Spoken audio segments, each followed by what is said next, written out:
Hit bulletin में आपका स्वागत है। मैं हूँ श्रुतिका आप सभी के साथ। गुड मॉर्निंग, मैं हूँ आपके साथ श्वेता श्रीवास्तव और आज हम मौजूद हैं मेघदूतम पार्क के अंदर और यहाँ से आपको देश और दुनिया की सभी बड़ी खबरें बताने वाले हैं। तो नोएडा में ये मेघदूतम पार्क है, बहुत ही खूबसूरत, ग्रीनरी से भरपूर और सुबह सुबह लोग यहाँ अपने फिटनेस के लिए अलर्ट होने के लिए यहाँ पर आते हैं, अपनी फिटनेस को बरकरार रखने के लिए।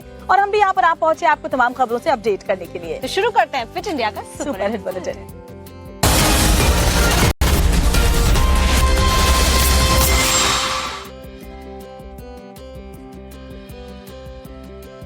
और एक बड़ी खबर के साथ बुलेटिन की शुरुआत करेंगे। देखिए, मानसून सत्र जो है कल से ही शुरू हुआ है और उपराष्ट्रपति जगदीप धनखड़ ने स्वास्थ्य कारणों का हवाला देकर इस्तीफा दे दिया है। तो ऐसे में सियासी गलियारों में अटकलों का दौर भी शुरू हो गया है। हालांकि विपक्ष की तरफ से कोई जो वाक्य है वो नहीं आया है, लेकिन वो तंज जरूर कस रहे हैं कि क्यों ऐसे वक्त पे उपराष्ट्रपति जगदीप धनखड़ का इस्तीफा हुआ। तो ये बड़ी खबर आपको बता रहे हैं। किसी ने ये कल्पना नहीं की थी कि मानसून सत्र के पहले ही दिन संसद से ऐसी खबर आएगी। अचानक से उपराष्ट्रपति जगदीप धनखड़ के इस्तीफे की जैसे ही खबर आई, किसी को यकीन नहीं हो रहा था कि अचानक से उन्होंने आखिर इस्तीफा क्यों दे दिया। हालांकि जगदीप धनखड़ ने इस्तीफे की वजह के लिए स्वास्थ्य कारणों का हवाला दिया है, लेकिन फिर भी सियासी गलियारों में एक बहस छिड़ गई है कि सत्र के दौरान उपराष्ट्रपति ने आखिर अपने पद को क्यों छोड़ दिया।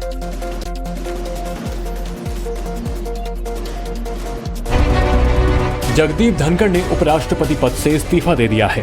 धनखड़ ने स्वास्थ्य कारणों का हवाला देते हुए अपना इस्तीफा दिया। जगदीप धनखड़ फिलहाल 74 साल के हैं और उनका उपराष्ट्रपति का कार्यकाल 10 अगस्त 2027 तक था। राष्ट्रपति को पत्र में उन्होंने लिखा, स्वास्थ्य की प्राथमिकता और डॉक्टरी सलाह का पालन करते हुए मैं भारत के उपराष्ट्रपति पद से तत्काल प्रभाव से त्याग पत्र दे रहा हूँ। जगदीप धनखड़ ने अपने पत्र में लिखा कि माननीय राष्ट्रपति जी, सेहत को प्राथमिकता देने और डॉक्टर की सलाह को मानने के लिए मैं संविधान के अनुच्छेद 67A के अनुसार अपने पद से इस्तीफा देता हूं। मैं भारत के राष्ट्रपति में गहरी कृतज्ञता प्रकट करता हूं। आपका समर्थन अडिग रहा, जिनके साथ मेरा कार्यकाल शांतिपूर्ण और बेहतरीन रहा। मैं माननीय प्रधानमंत्री और मंत्री परिषद के प्रति भी गहरी कृतज्ञता व्यक्त करता हूँ। प्रधानमंत्री का सहयोग और समर्थन अमूल्य रहा है और मैंने अपने कार्यकाल के दौरान उनसे बहुत कुछ सीखा है। माननीय सांसदों से मुझे जो स्नेह, विश्वास, अपनापन मिला है वह मेरी स्मृति में हमेशा रहेगा। मैं इस बात के लिए भी आभारी हूँ कि मुझे इस महान लोकतंत्र में उपराष्ट्रपति के रूप में जो अनुभव और ज्ञान मिला वह अत्यंत मूल्यवान रहा। आज जब मैं इस सम्मानीय पद को छोड़ रहा हूँ, मेरे दिल में भारत की उपलब्धियों और शानदार भविष्य के लिए गर्व और अटूट विश्वास है। गहरी श्रद्धा और आभार के साथ जगदीप धनखड़।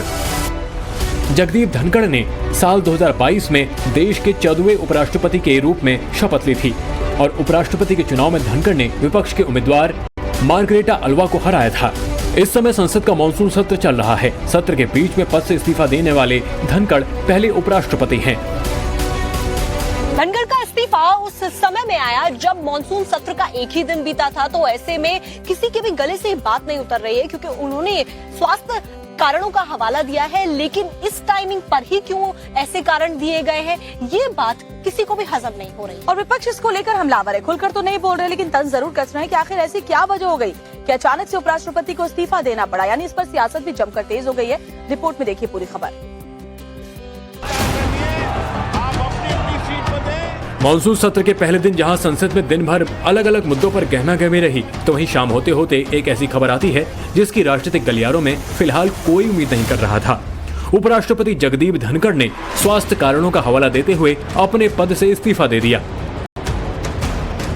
अब सत्र के बीच अचानक उपराष्ट्रपति के इस्तीफे से कयासों के दौर शुरू हो गए। धनखड़ के इस्तीफे को कांग्रेस नेता जयराम रमेश ने अकल्पनीय बताया है। उन्होंने एक्स पोस्ट में लिखा, उपराष्ट्रपति और राज्यसभा के सभापति का अचानक इस्तीफा जितना चौंकाने वाला है, उतना ही अकल्पनीय भी है। वहीं सहारनपुर से कांग्रेस सांसद इमरान मसूद ने कहा कि वो पूरे दिन संसद भवन में मौजूद थे। अचानक ऐसा क्या हो गया जो उन्हें इस्तीफा देना पड़ा। ईश्वर उनको दीर्घायु करे, ठीक स्वस्थ करे, लेकिन सारा दिन तो हाउस में थे वो, तो स्वास्थ्य कैसे एकदम अचानक क्या कारण हुए, घंटे के अंदर के इस्तीफा ही देना पड़ गया।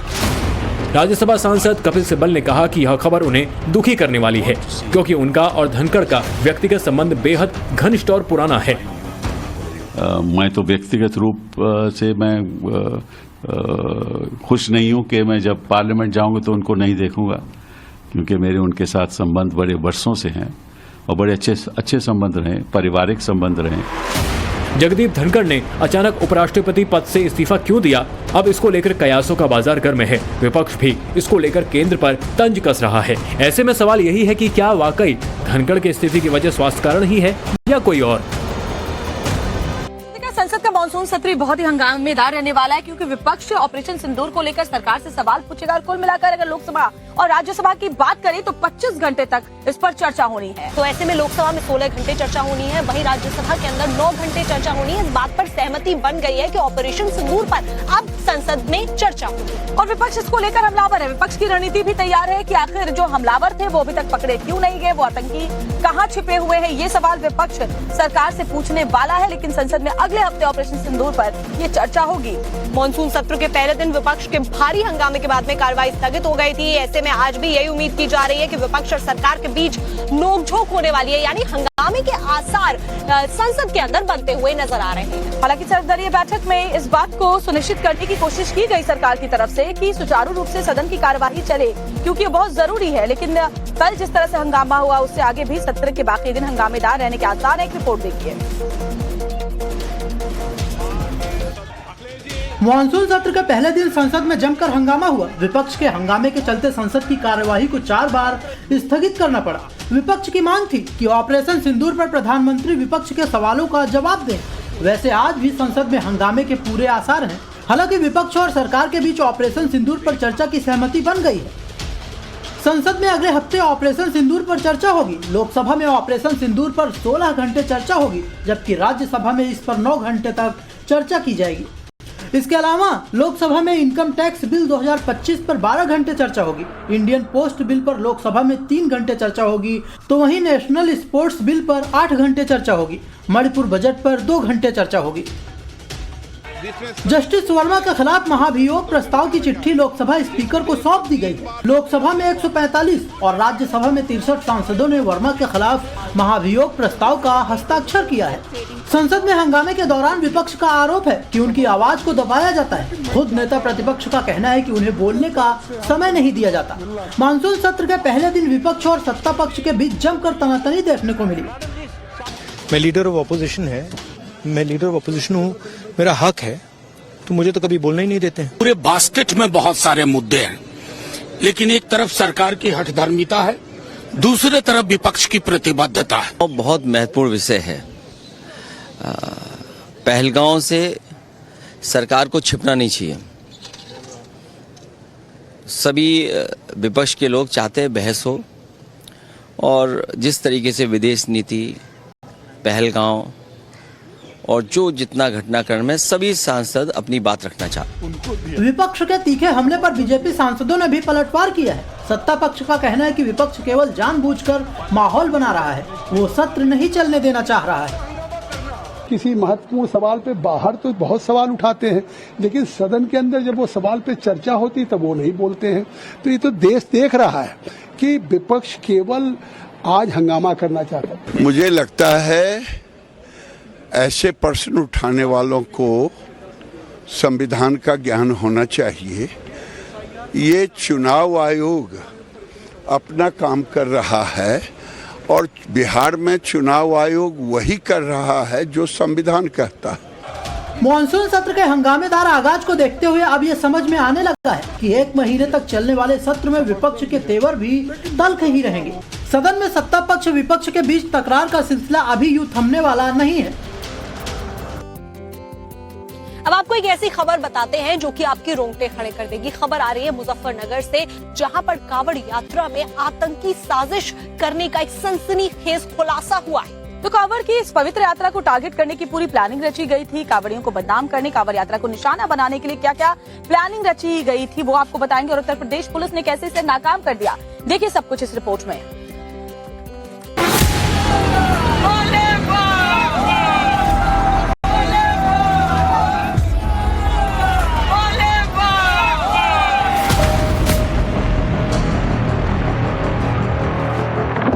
कांवड़ यात्रा से रंजिश, सबसे बड़ी डिजिटल साजिश।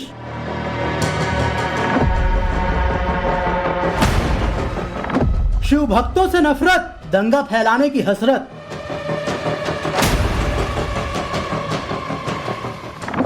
सनातनियों का सम्मान, हिंसा भड़काना किसका अरमान। सावन के पवित्र महीने में हिंसा फैलाने की सबसे बड़ी साजिश का पर्दाफाश हुआ है। यूपी के मुजफ्फरनगर में पुलिस ने सोमवार को 3 आरोपियों को गिरफ्तार किया, जिनका मकसद कांवड़ यात्रा के दौरान सांप्रदायिक दंगा फैलाना था। चेहरे को काले कपड़े से ढके इन तीनों आरोपियों का नाम नदीम, मंशेर और रईस है, जिन्हें मुजफ्फरनगर पुलिस ने धर दबोचा। इनके पास से बरामद हुए मोबाइल फोन में भड़काऊ और फर्जी वीडियो मिले, जिन्हें अलग अलग व्हाट्सएप ग्रुप से शेयर किया जा रहा था। साथ ही हिंदू संगठनों के नाम पर मुस्लिम समुदाय के खिलाफ हिंसा का झूठा दावा भी किया जा रहा था। वीडियो में पाकिस्तान के मुजफ्फरगढ़ में पूरे परिवार की हत्या के विभत्स वीडियो को यूपी के मुरादाबाद का बताकर व्हाट्सएप पर वायरल किया जा रहा था। बताया जा रहा है कि आरोपियों ने सिर्फ मुजफ्फरनगर ही नहीं बल्कि दूसरे जिलों में भ्रामक वीडियो और ऑडियो मैसेज भेजे। पुलिस के मुताबिक ये वीडियो हिंसा की बड़ी साजिश को अंजाम देने के मकसद से वायरल किए जा रहे थे। श्रद्धालुओं की भीड़ अत्यधिक है और इसलिए वे चाहते थे किसी प्रकार से कोई ऐसी चीज जाए कि धर्म के नाम पर मॉब लिंचिंग हो जाए अथवा कोई व्यक्ति उद्वेलित होकर इन विभत्स तस्वीरों को देखकर उद्वेलित होकर कोई लोन वुल्फ अटैक भी करवाया जा सकता था। मामले में राष्ट्र विरोधी संगठन, आतंकी गुट और पाकिस्तानी एजेंसियों के शामिल होने से भी इनकार नहीं किया जा सकता है। 4 ऐसे ग्रुप्स हैं जिसमें सैकड़ों मेंबर जुड़े हुए हैं जिन्होंने इस वीडियो को देखा है। इसमें क्योंकि ये वीडियो पाकिस्तान का है तो इस बात से इनकार नहीं किया जा सकता कि ये सरहद पार से वीडियो आ सकता है और विभिन्न मॉड्यूल्स के थ्रू इन वीडियो को और जगह प्रसारित किया जा सकता है। कांवड़ यात्रा चल रही है, लिहाजा दिल्ली से लेकर उत्तराखंड तक सुरक्षा एजेंसियां अलर्ट पर हैं। ऐसे में पुलिस की मुस्तैदी ने एक बड़े खतरे को टाल दिया है। पुलिस मामले की जांच कर रही है और व्हाट्सएप ग्रुप के एडमिन व संदिग्ध सदस्यों पर नजर रख रही है। यूपी के अन्य जिलों समेत दूसरे राज्यों में भी छापेमारी की जा रही है ताकि इस साजिश के पूरे नेटवर्क का पर्दाफाश किया जा सके।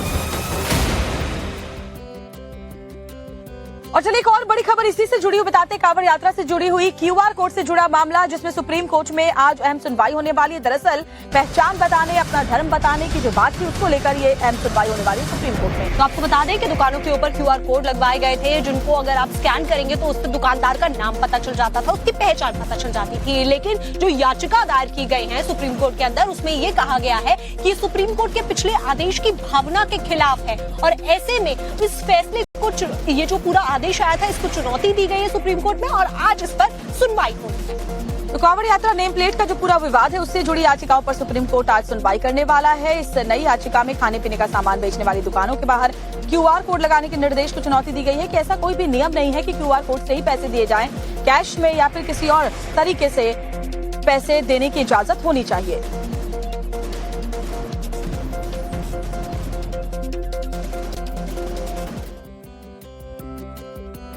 आपको बता दें कि गुजरात के वलसाड में एक प्लास्टिक फैक्ट्री के अंदर भीषण आग लग गई है और जो आग की लपटें हैं वो वहां पर उठ रही हैं और ऐसे में दमकल की गाड़ियां वहां पर आग बुझाने के लिए पहुंची।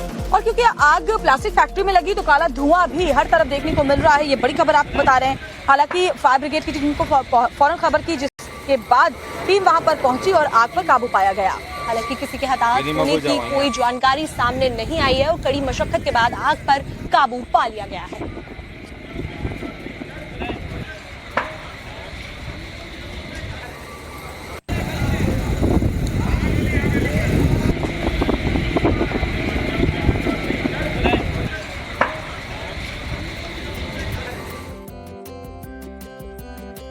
फिट इंडिया की सुपर हिट बुलेटिन में खबरें आगे भी जारी हैं। आपको आगे दिखाएंगे कि कैसे कांवड़ियों ने यूपी बिहार को हिला डाला। और इतना ही नहीं, अपने घर की जो फर्श की जमीन थी उसे खोदकर ही शव को ठिकाने भी लगा दिया। देखिए महाराष्ट्र की राजधानी मुंबई से एक दिल दहला देने वाली खबर सामने आई, जहां मुंबई के नाला सोपारा में कलयुगी पत्नी ने अपने ही पति की हत्या कर दी, उसे मौत के घाट उतार दिया। दरअसल नाला सोपारा में पत्नी का किसी दूसरे शख्स से अवैध संबंध था। जब पति को इसके बारे में पता चला तो पति ने अपनी पत्नी को समझाने की कोशिश की, लेकिन कलयुगी पत्नी ने पति के खिलाफ ही मोर्चा खोल दिया और अपने प्रेमी के साथ मिलकर पत्नी ने पति की ही हत्या की साजिश रची। पति की हत्या के बाद उसके शव को घर में गड्ढा खोदकर नीचे दबा दिया। पति के शव को ठिकाने लगाने के बाद खुद उसकी गुमशुदगी की रिपोर्ट लिखवाने थाने पहुंची, लेकिन घर वालों को पत्नी पर शक था। उन्हें यह भी शक था कि शव को घर की टाइल्स के नीचे दबाया गया। जब परिजनों का यह शक गहराता गया तो उन्होंने प्रशासन से मदद की गुहार लगाई, जिसके बाद मौके पर पहुंची पुलिस के सामने घर में खुदाई कराई गई और गड्ढे से शव को बरामद किया गया। जिसके बाद पत्नी कोमल अपने प्रेमी मोनू के साथ फरार हो गई। ऐसे में अब देखना है कि पुलिस की तरफ से इस मामले पर क्या कार्रवाई की जाएगी।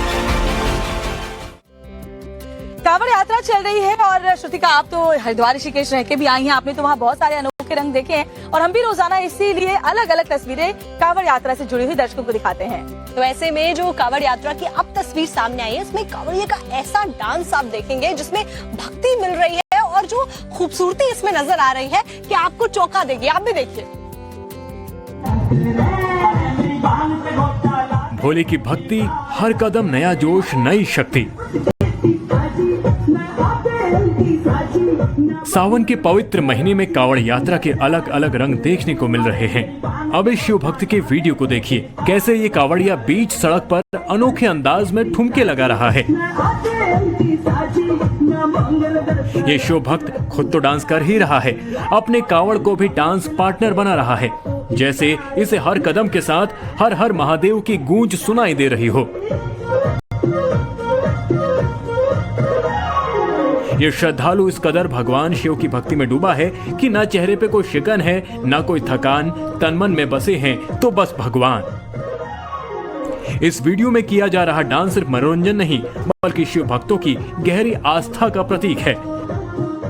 इस कांवड़िये को देखकर दूसरे शिव भक्त भी झूम रहे हैं और जो भी इस वीडियो को देख रहे हैं वो बस एक ही बात कर रहा है, वाह, इसे कहते हैं मस्ती में भक्ति। अलग अलग तस्वीरें सामने आ रही हैं, ऐसे में लोग उनका जमकर स्वागत कर रहे हैं और वो तस्वीरें देखने लायक हैं। मेरठ के सिवाया टोल प्लाजा पर लोगों ने कांवड़ियों के ऊपर फूल बरसाए। आप भी देखिए तस्वीरें। दें कि जब वो जल लेने गए तो वो डूबने लगे और उसके बाद में उनको एसडीआरएफ ने रेस्क्यू किया है। आपको भी तस्वीरें दिखाते हैं। हरिद्वार में गंगा किनारे नदी का बहाव इतना तेज है कि पलक झपकते ही हादसा हो जाता है, लेकिन उतनी ही तेजी से वहां पर तैनात ये डाइवर्स एक्शन में भी आ जाते हैं।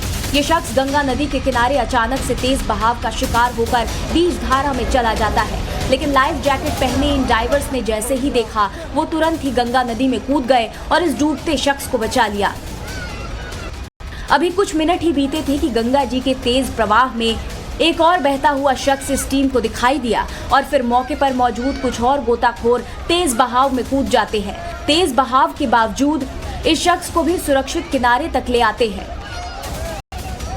इस बीच रेस्क्यू बोट को अचानक से एक यात्री के बीच नदी में फंसे होने की जानकारी दी जाती है और उसके तुरंत बाद ये रेस्क्यू टीम इस बोट के साथ उसे बचाने के लिए निकल पड़ती है। ये शख्स लहरों के बीच इस लोहे की जंजीर के सहारे जिंदगी की जंग लड़ रहा था। इसी दौरान टीम उसे मौके से रेस्क्यू करती है।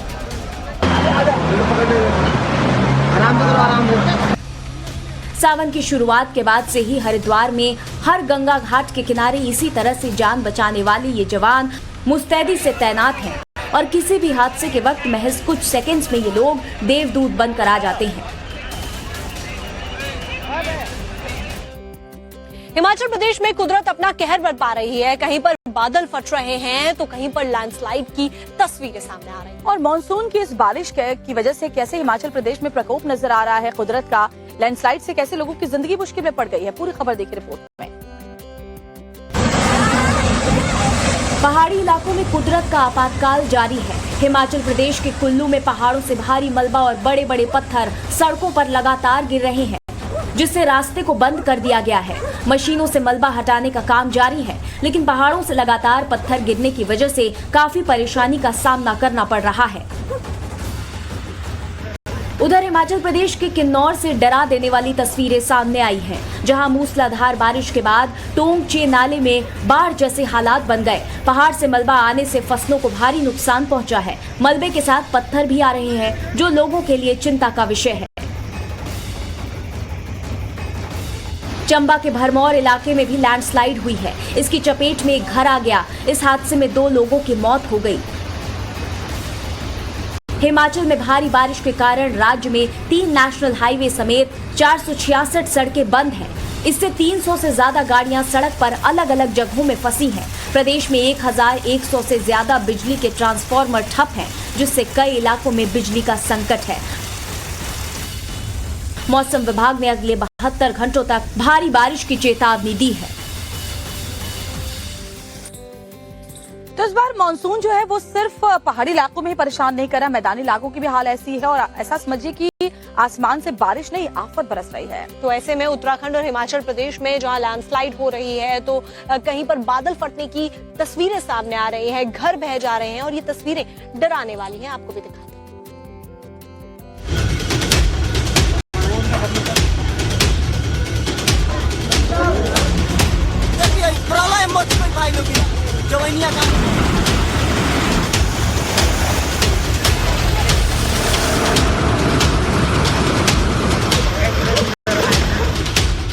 पहाड़ से लेकर मैदान तक मानसूनी अटैक का असर किस हद तक खौफनाक हो गया है वो इन तस्वीरों में दिख रहा है। चाहे हिमाचल हो या फिर उत्तराखंड, यूपी हो या फिर बिहार, आसमान से बरस रही आफत ने जान जोखिम में डाल दी है।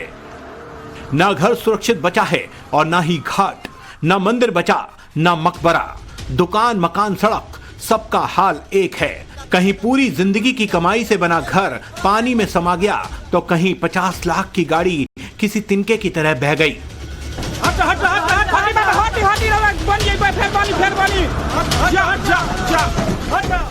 मैदानी इलाकों की नदियां उफान पर हैं। क्या शहर, क्या गांव, क्या कस्बे, हर तरफ पानी ने पहरा डाल दिया है। जहां कल तक गाड़ियां रफ्तार भर रही थीं, वहां नाव चलाने की नौबत आन पड़ी है। पहाड़ दरक कर सड़कों को घेर रहे हैं। जिंदगी पानी के चक्रव्यूह के बीच कैद होकर रह गई है।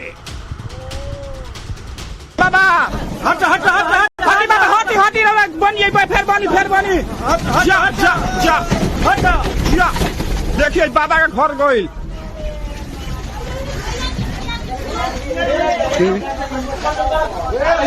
देखी सब बाबा को हुको तारे, बाबा का एक पसेना के घर बनावो रहला। जादी बाबा जादी फिर बनी कहे रो तनी। पूरी जिंदगी की कमाई से एक एक पाई जोड़कर घर बनाया था। खुद की जिंदगी तो कैसे भी काट ली, लेकिन बच्चों के लिए छत का इंतजाम किया था। लेकिन पानी के एक झोंके में जिंदगी भर की पूंजी तिनके की तरह बह गई। तस्वीर है बिहार के आरा जिले की, जो इन दिनों बाढ़ की मार झेल रहा है। गंगा नदी उफान पर है और जो वीडियो आप देख रहे हैं वो है जमनिया गांव का। देखिए कैसे महज कुछ ही सेकंड में इस गरीब का घर गंगा में समाहित हो गया। ये कोई इकलौता घर नहीं है जो पानी में समा गया, बल्कि गंगा के किनारे बसे इस गांव के कई घर गंगा कटाव का शिकार हो गए, जिनका अब कोई अस्तित्व नहीं बचा है। भारी बारिश की वजह से भगवान भोले की जो नगरी है काशी, वहां भी त्राहिमाम मचा हुआ है। ऐसे में गंगा नदी के साथ में जो सहायक नदियां हैं वो उफान पर हैं, जिसकी वजह से सड़कों पर जहां कल तक गाड़ियां चलती थी, अब वहां पर नाव चलाने की नौबत आ गई है। और गंगा का ये विस्तार डराने लगा है, क्योंकि कई गाँव में पानी घुस गया है, जिसकी वजह से वहाँ के लोगों को सुरक्षित स्थानों पर शिफ्ट करना पड़ा है।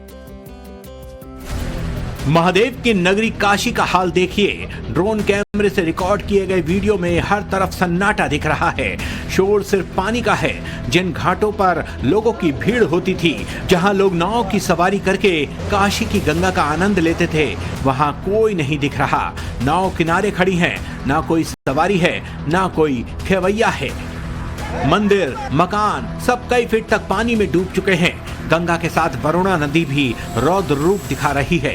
बाढ़ में वाराणसी के सभी 84 घाट जलमग्न है। सड़कों पर पानी भर गया है, घरों में पानी घुस गया है, गलियों में नाव चल रही हैं। लोगों के लिए घर से निकलना मुश्किल हो चुका है। जिसके पास छत है उसने उसे ही आसरा बना लिया है। बाढ़ में फंसे लोगों को सुरक्षित शिविरों में शिफ्ट किया जा रहा है।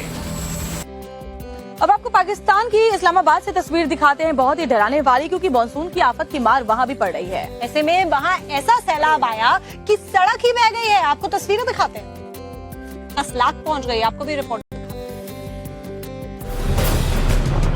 मध्य प्रदेश में इन दिनों अजब गजब ही चल रहा है। अफसरों के एक से बढ़कर एक कारनामे सामने आ रहे हैं। पहले शहडोल में ड्राई फ्रूट घोटाला उजागर हुआ, तो अब मऊगंज में मंत्री जी के कार्यक्रम में गद्दा और चादर के किराए पर 10 लाख रुपए खर्च हो गए। लेकिन 10 लाख रुपए किस बात के खर्च हुए ये पता ही नहीं चला। दरअसल एमपी के मऊगंज में गंगा जल संवर्धन योजना का आयोजन किया गया था, जहां कार्यक्रम में शामिल होने के लिए पंचायत एवं ग्रामीण विकास मंत्री प्रहलाद पटेल और पूर्व विधानसभा अध्यक्ष गिरीश गौतम पहुंचे। मंत्री जी यहाँ पूजन कार्यक्रम के दौरान 40 मिनट भी नहीं रुके, फिर भी गद्दे, चादर और नाश्ते के नाम पर अफसरों ने फर्जी बिल दिखाकर सरकार को 10 लाख का चूना लगा दिया। हैरानी की बात तो ये है कि कार्यक्रम के दौरान ना ही गद्दा दिखा, ना ही चादर, और तो और वहाँ मौजूद लोगों को नाश्ता तक नहीं दिया गया, फिर भी बिल लंबा चौड़ा 10 लाख का बना दिया गया। ऐसे में सवाल ये उठता है कि 10 लाख का जो बिल अफसरों की तरफ से दिखाया गया है वो किस बात के हैं। हालांकि मामला उजागर होने के बाद मऊगंज कलेक्टर संजय कुमार जैन ने जांच के आदेश दे दिए।